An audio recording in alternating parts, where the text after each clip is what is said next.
I found the letters on a Tuesday morning in March.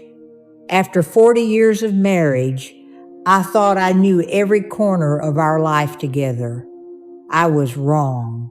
The man I'd trusted with everything had been keeping a secret, and it changed everything I thought I knew about us.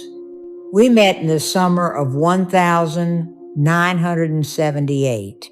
I was 22, working at a diner in Ohio, and he was 24, just starting out as a junior accountant at a firm downtown. He came in every Thursday for the meatloaf special and always left a generous tip. It took him 6 weeks to ask me out.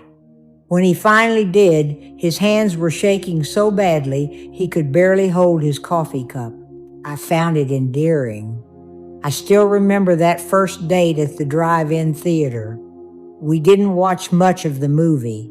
We were married within a year, a small wedding at the Methodist church where my mother had been married, where her mother had been married before her. Nothing fancy. My dress was borrowed from my cousin. His suit was the same one he wore to job interviews. We honeymooned for 3 days at a cabin near Lake Erie. It rained the entire time, and we didn't care one bit. Our life together unfolded the way lives do. We bought a small house in the suburbs with a mortgage that felt impossible at first. The kitchen tiles were avocado green. The bathroom had pink fixtures, and the backyard was mostly dirt, but it was ours. We planted tomatoes that first summer. Most of them died, but we learned.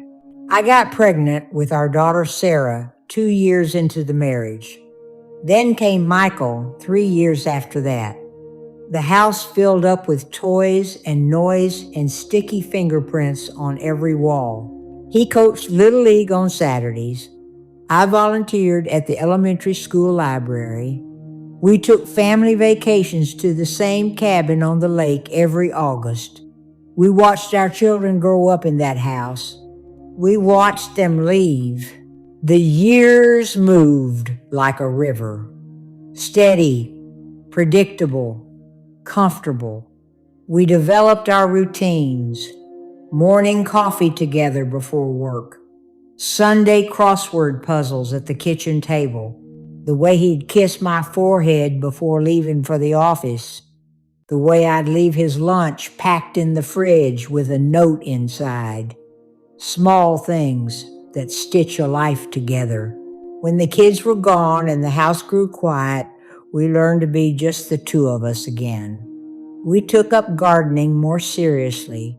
We started going to the movies on Tuesday afternoons when the theater was empty. We talked about retirement, about traveling to places we'd always meant to see. Ireland, maybe, or the coast of Maine. I trusted him completely. That's what 40 years of marriage does. It builds a foundation so solid you stop questioning it. You stop looking for cracks. Why would you? Every morning he was there. Every night he came home. He remembered our anniversary. He held my hand at the funerals of people we loved. He cried when our granddaughter was born. There were no signs. Or maybe there were, and I'd trained myself not to see them. The late nights at work, the business trips that seemed to multiply, the new cologne he started wearing 2 years ago, the way he'd angle his phone away when checking messages. Small things, things that could mean anything or nothing. That Tuesday in March, I was looking for his spare reading glasses. He was always misplacing them. I checked his nightstand drawer, the one he always kept locked. It wasn't locked that morning. Maybe he'd forgotten. Maybe it was meant to happen this way. Inside were letters, not emails printed out. Real letters, written by hand on pale blue stationery. Dozens of them, tied with string. The handwriting was elegant, feminine. The ink was dark blue. The first one was dated 7 years ago. I didn't read them all at once. I couldn't. My hands started shaking. My chest felt tight.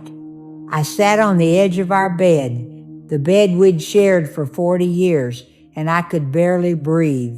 The first letter started with my love. It talked about a weekend they'd spent together. It referenced inside jokes I didn't understand. It spoke of a future that didn't include me. It was signed with a name I'd never heard, Jennifer. I sat there for a long time. The morning light came through the bedroom window the way it always did. The same light that had come through that window for decades.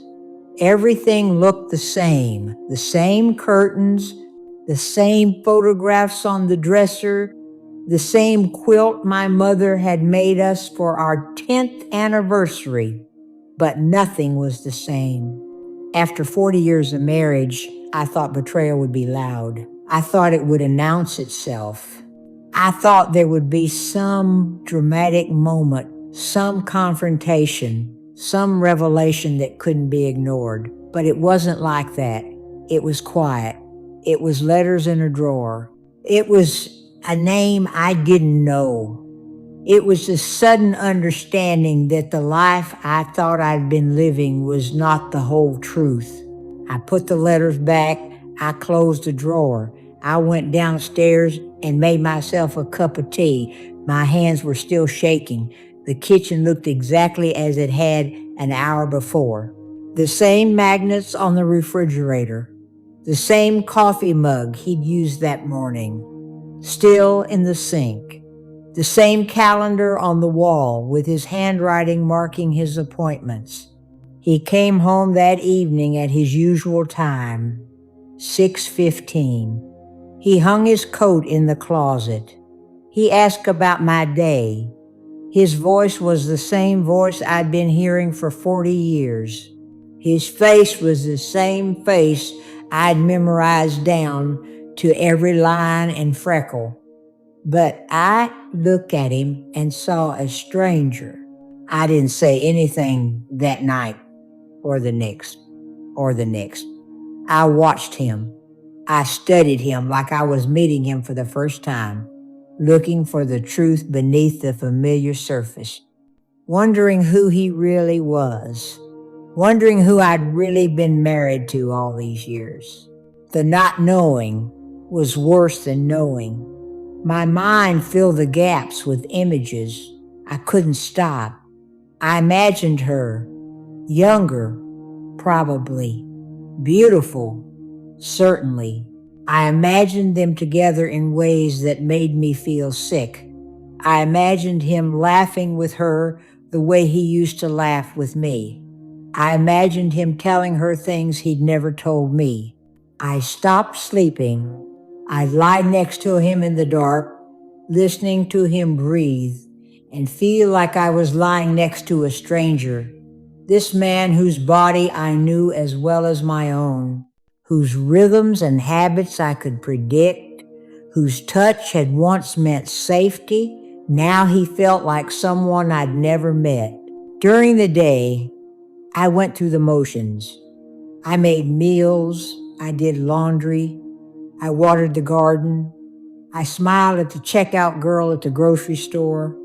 I answered when Sarah called to check in. I held our granddaughter and felt her weight in my arms and wondered what kind of love could do this. What kind of person could live two lives so completely? The silence in my head was deafening.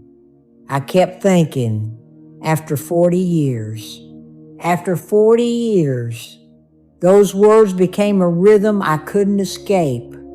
After 40 years of sharing a bed, after 40 years of shared meals and shared dreams, after 40 years of believing I knew him, after 40 years of being certain, I went back to the drawer one afternoon when he was at work. I read more of the letters. They spanned years. Years. While I was planting roses and planning anniversary dinners and choosing paint colors for the grandkids' room, he was living another life. While I was being faithful and present and fully his, he was being someone else's too. The letters spoke of love, real love, or what looked like it. They weren't casual. They weren't meaningless. This wasn't some one-time mistake he'd made in a moment of weakness. This was years of intention, years of choice, years of him waking up every morning and deciding to continue the lie. What killed me wasn't just the betrayal. It was the loss of the past. Every memory I had was now suspect. Every moment we'd shared now had a question mark beside it. Was he thinking of her when we renewed our vows on our 25th anniversary? Was he comparing us? Was any of it real? I thought about confronting him 1,000 times. I played out the conversation in my head, the questions I'd ask, the answers he might give, the tears, the justifications, the apologies. That wouldn't be enough. I imagined his face when I told him I knew. I imagined the relief he might feel at not having to hide anymore, or the panic, or the denial. But I didn't say anything. Days turned into weeks. The secret sat between us like a third person at the dinner table. He didn't notice, or maybe he did and was relieved I wasn't asking questions. We talked about ordinary things, the weather, the news, what to have for dinner, all of it hollow. I started noticing things I'd stopped noticing years ago. The way he avoided eye contact sometimes, the way he'd check his phone and smile at something and not share it, the way he'd volunteer to run errands that took hours, the way he'd come home smelling slightly different, small things, things I'd explained away or ignored, things that now felt like evidence. I lost weight. People at church said I looked good, asked if I was doing something different. I smiled and said no, just trying to take better care of myself. The truth was I couldn't eat. Food tasted like nothing. My stomach was always in knots. I was grieving a marriage that was still happening, grieving a man who was still alive and still coming home every night. The hardest part was the loneliness. I couldn't tell anyone. Not Sarah. She adored her father. How could I shatter that? Not Michael. He had his own family to worry about. Not my sister. She'd always thought I could do better than him anyway. Not my friends from book club. We talked about books and grandchildren and recipes. Not this, never this. So I carried it alone. This knowledge that changed everything. This secret that was eating me from the inside. I'd wake up at 3 a.m. and think about it. I'd stare at the ceiling and wonder how you unknow something, how you go back to before, how you unring a bell. Some nights I'd get up and go downstairs and sit in the dark kitchen, the same kitchen where I'd fed my babies, where we'd celebrated birthdays and holidays, where he'd held me when my mother died, where we'd made a life. And I'd wonder what parts of that life had been real. I thought about leaving. I looked at apartments online, small one-bedrooms I could afford on my own. I imagined what my life would look like, quiet, solitary, starting over at 62, dating again, maybe, or not, just being alone, not having to lie next to someone who lied to me every day just by being there. But I didn't leave. Where would I go? This house was my home. These were my things. This was my life. Why should I be the one to leave? Why should I give up everything I had built because he couldn't be faithful? And there was something else, something harder to admit. I was afraid of being alone, afraid of what people would say, afraid of disrupting the family, afraid of holidays divided, afraid of dying alone in some apartment with no one to find me for days, afraid of admitting that 40 years might have been a waste. The anger came in waves. Some days I'd be folding his laundry and I'd want to scream. I'd want to throw everything he owned into the yard. I'd want to call her, demand answers. Ask her what she had that I didn't. Ask her if she knew about me, if she cared, if it mattered to her at all that she was destroying a family. Other days, I felt nothing, just a gray emptiness. I'd go through the day like a ghost, making breakfast, doing dishes, existing, not living, just breathing in and out and waiting for something to change. I kept reading the letters. I don't know why. Maybe I was punishing myself. Maybe I needed to know everything. Maybe I was looking for something that would make it make sense. Some reason that would justify it. Some explanation that would hurt less. There was none. The letters talked about ordinary things too. What she had for lunch, a movie she saw, a book she was reading. It was the ordinariness that hurt most. He was having a whole life with her, a life with texture and detail and dailiness. This wasn't just sex. This was companionship. This was intimacy.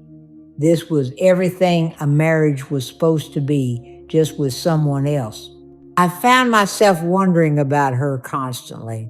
What did she look like? How did they meet? Did she know he was married? Did she care? Was she waiting for him to leave me? Or was she content being the secret? Did she have her own family somewhere? Her own person she was betraying? The not knowing her made it worse somehow. She could be anyone. She could be someone I'd met, someone I'd stood in line with at the grocery store, someone I'd smiled at. She had a face and a voice and a life, and I knew none of it. She was a ghost, but a ghost who had my husband's heart. One night, about 2 months after I found the letters, he reached for me in bed, his hand on my hip, his familiar touch. I froze. My whole body went rigid. He pulled back immediately, asked if I was okay. I said I was tired.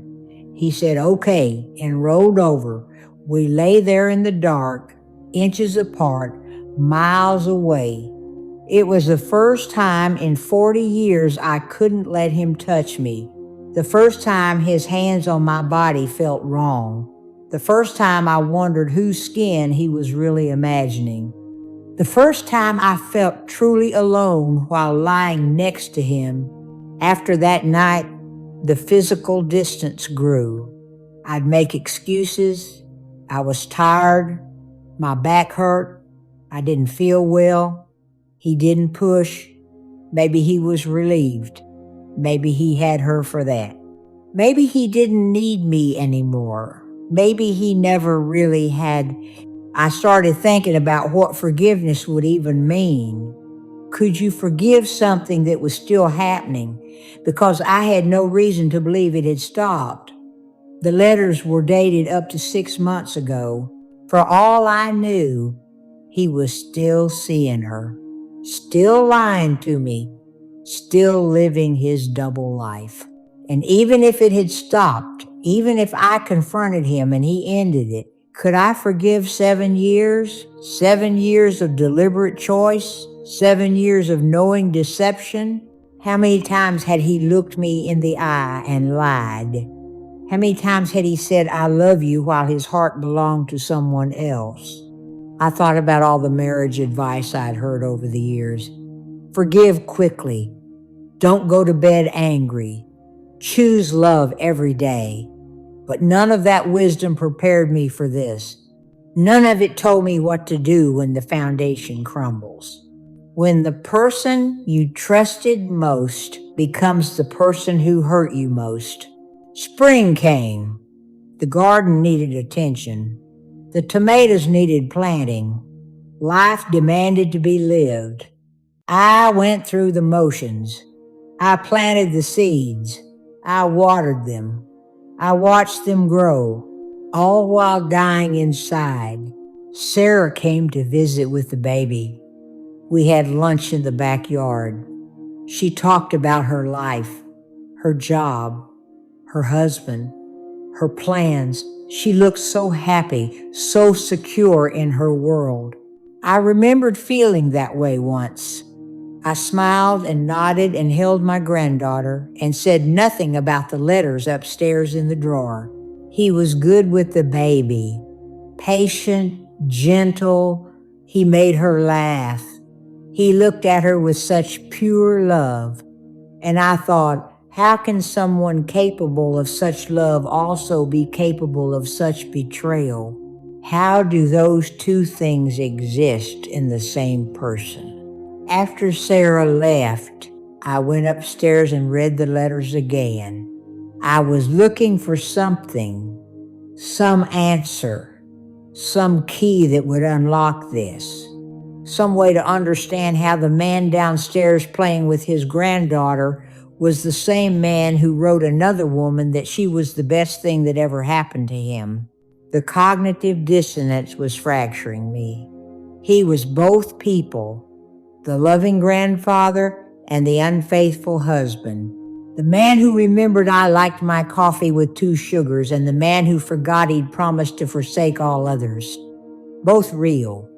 Both true, both impossible to reconcile. I went to church and sat in our usual pew. We'd sat in that same spot for 30 years. I listened to the sermon about grace and mercy and forgiveness. I sang the hymns I'd sung 1,000 times. I prayed for guidance, for strength, for some sign of what to do. No sign came. The weeks crawled by. Summer arrived. Our anniversary approached. 41 years. He asked what I wanted to do. I said I didn't care. He suggested dinner at our favorite restaurant, the same place we went every year. I agreed because I didn't have the energy to fight about it or explain why I couldn't stomach celebrating. We went to dinner. He wore a tie. I wore a dress. We looked like every other older couple celebrating decades of marriage. We ordered our usual meals. We made small talk. He raised his glass to toast to 41 years and many more. I touched my glass to his and said nothing. The food tasted like ash. I pushed it around my plate. He asked again if I was okay. I said I was fine, just getting older, tired more easily. He nodded, said he understood, said he was feeling his age too. The irony was suffocating. On the drive home, he held my hand across the center console. His thumb rubbed circles on my skin the way it had for 4 decades. It was such a familiar gesture, such a tender one, and it made me want to scream. How dare he touch me like he loved me? How dare he pretend this was real? That night, I couldn't sleep again. I got up and went to the bathroom and looked at myself in the mirror. Really looked. The woman staring back was old. When had that happened? The lines around my eyes, the gray in my hair, the looseness under my chin. I was 62 years old, past my prime, past my beauty, past my chance to start over. And I wondered if that was part of it, if he'd found someone younger, someone who didn't remind him of his own mortality, someone who still had smooth skin and bright eyes and time ahead instead of behind, someone who wasn't the mother of his children and the keeper of his history, someone new. The jealousy was acid. It burned. I hated feeling it, hated what it said about me, that even knowing what I knew, part of me still wanted him, still wanted to be chosen, still wanted to be enough. I went back to bed and lay there until dawn, watching the sky change color through the window, listening to him breathe, thinking about all the dawns we'd seen together, all the mornings that stretched behind us, and all the mornings that still stretched ahead, and wondering if I could survive them all carrying this weight. Somewhere in those long, dark hours, something shifted. Not forgiveness, not exactly, but something softer than the rage, a kind of exhausted acceptance. This was my life. This was my marriage. This was my choice to make. I could leave, blow it all up, tell the kids, divide the assets, start over alone, die eventually in some sterile apartment with no one who remembered me young. Or I could stay, live with the knowledge, carry the secret he didn't know I carried, build some kind of life in the ruins, for better or worse, in sickness and health, till death do us part. There was no good choice. Both would hurt. Both would cost me something. The question was which price I was willing to pay. I thought about my granddaughter, about holidays together, about being there when she learned to walk and talk and read, about Sunday dinners and birthday parties and all the ordinary moments that make a family. If I left, I'd lose some of that. Not all, but some. Divorce fractures things in ways that can't be predicted. I thought about this house, the garden I'd spent decades nurturing, the room where I'd rocked my babies, the kitchen where I'd made 10,000 meals, the porch where we'd watch sunsets, the weight of memory in every corner. Could I walk away from all of it? I thought about him, stripped of the betrayal, just the man. 40 years of shared life, 40 years of in-jokes and shorthand and knowing each other's rhythms. The way he brought me coffee in bed on Saturday mornings, the way he still opened doors for me, the way he'd hold me when I cried. Were all those things lies, or were they true alongside the other truth? Maybe people weren't simple. Maybe love wasn't simple. Maybe after 40 years, nothing was simple anymore. I didn't forgive him that night. Forgiveness felt too big, too generous, too soon. But I made a decision. I would stay. Not for him, for me, for the life I'd built, for the peace I might someday find, for the alternative being worse than the known pain. It wasn't noble. It wasn't martyrdom. It was survival. It was pragmatism. It was fear and hope and exhaustion, all mixed together into something I could live with. I started seeing a therapist. I told her everything. It was the first time I'd spoken it aloud, the first time someone else knew. She didn't tell me what to do. She just listened. And slowly, week by week, the weight got slightly lighter. She asked me what I wanted. I said I didn't know. I said I wanted it to not have happened. I said I wanted to go back to before. She said we can't go back. She said we can only go forward. She asked what forward looked like. I didn't know that either, but I started trying to build it. Small things. I took up painting, something I'd always wanted to do but never had time for when the kids were young. I wasn't good at it, but it was mine. It had nothing to do with him or our marriage or any of it. It was just for me. I started walking every morning. Long walks through the neighborhood, looking at other houses, other lives, wondering what secrets they all held, wondering if anyone's life was actually what it seemed from the outside. Probably not. I joined a book club, made new friends, women my age with their own complicated lives, their own disappointments and compromises. We didn't talk about the deep things, not really, but there was comfort in companionship. In not being alone, he noticed the changes, asked if I was happy.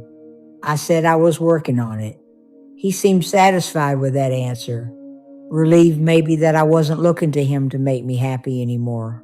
Maybe that pressure had been part of the problem all along. Months passed, then a year.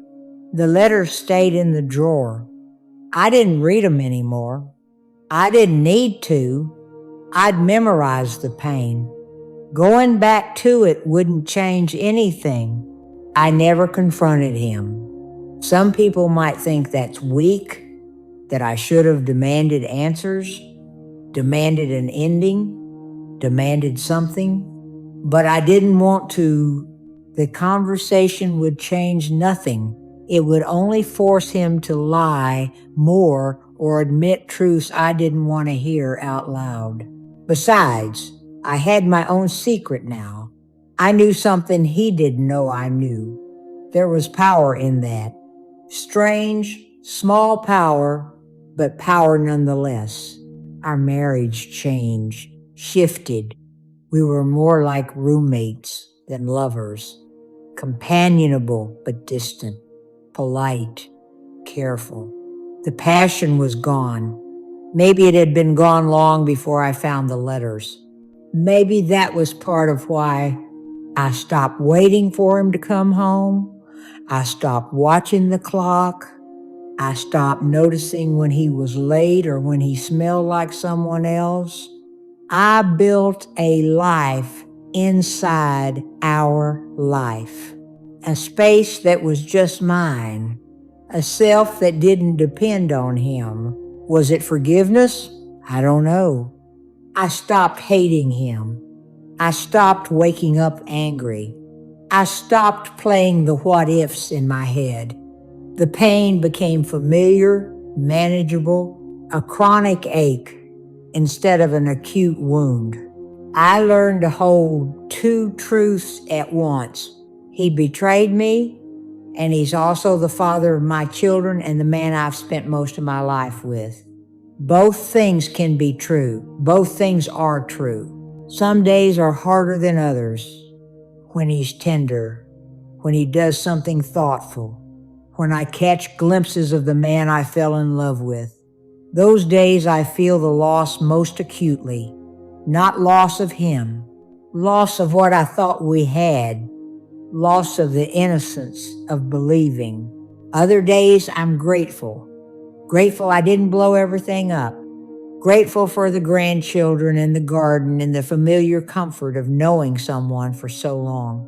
Grateful I chose myself over the drama of confrontation. Grateful for the peace I've found in acceptance. I don't tell people to stay. I don't tell people to leave. Every betrayal is different.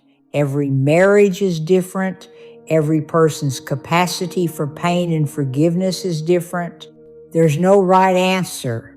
There's only what you can live with. I can live with this most days. I've built a life that sustains me. I've found meaning outside our marriage. I've learned that love isn't always enough, that trust once broken can't fully be repaired, that some things you just endure. The letters are still in his drawer. I haven't checked in over a year if they're new ones. I don't want to know. Knowing serves no purpose. I've made my peace with what I already know.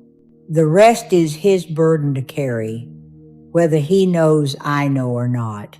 We're getting older. Both of us. Our bodies are slowing down. Our world is getting smaller. We go to more funerals than weddings now. We talk about end-of-life things, wills, burial plots. what we want when the time comes. It's strange to plan a future with someone who broke the past, but here we are, still in the same house, still sleeping in the same bed, still sitting across from each other at breakfast, still bound by history and habit and the sheer momentum of 4 decades together. I don't hate him. I don't love him the way I once did. I feel something softer now, something sadder, something that acknowledges we're both flawed people who tried and failed in different ways. Something that makes space for disappointment without letting it consume everything. Maybe that's what 41 years of marriage teaches you, that people are complicated, that love is complicated, that staying isn't always strength and leaving isn't always courage. Sometimes staying is just the choice you make because it's the one you can live with. I think about the woman I was before I found those letters.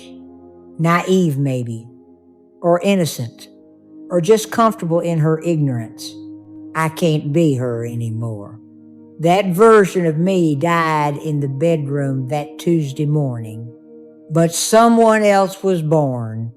Someone harder, someone sadder, but someone who survived. I don't regret staying. I don't regret the silence. I needed to process it my own way, on my own terms, without his explanations or justifications coloring everything. The secret I kept gave me space to heal without his interference, to decide who I wanted to be on the other side of betrayal. If I could go back and not find the letters, would I? I've asked myself that 1,000 times. The answer changes depending on the day. Some days, yes, ignorance was easier. Some days, no. At least now I know the truth. At least now my eyes are open. But I can't go back. None of us can. We can only move forward with what we know, with who we've become, with the choices we've made and have to keep making every single day. So I get up every morning, I make coffee, I tend my garden, I paint, I see my grandchildren, I read my books, I take my walks, I live my life. A life that includes him, but doesn't revolve around him. A life that's mine. And some nights, when I'm lying in the dark and he's sleeping beside me, I think about those letters, about Jennifer, about the life he lived that I wasn't part of, and I feel the ache of it. But the ache doesn't destroy me anymore. It's just there, part of the landscape of my life, something I've learned to carry. Forgiveness isn't a moment. It's not a decision you make once and it's done. It's a choice you make over and over. Some days I choose it, some days I don't. Some days I wake up angry all over again. Some days I wake up grateful for what I still have. I tell myself the story differently now. Not the story of a perfect marriage that was destroyed, but the story of a complicated marriage that I chose to stay in despite knowing it was flawed. A story where I'm not a victim, where I have agency, where I made a choice for my own reasons. Maybe it's a lie I tell myself to make it bearable. Maybe it's the truth. Maybe those are the same thing after enough time passes. All I know is I'm still here, still standing, still building a life worth living. Not the life I thought I'd have, not the marriage I thought I had, but a life nonetheless, mine, on my terms, broken and mended and good enough. After 40 years of marriage, I discovered his secret. And in discovering it, I discovered something else. My own strength, my own capacity to survive pain, my own ability to choose what I can live with. It's not the ending I would have written, but it's the one I'm living. And some days that's enough. If you've been through something like this, if you've had to make impossible choices, if you've had to rebuild your life while staying in the same place, I want you to know you're not alone. None of us are. We're all carrying secrets and scars and stories we don't tell. What did you choose? And how did you learn to live with it?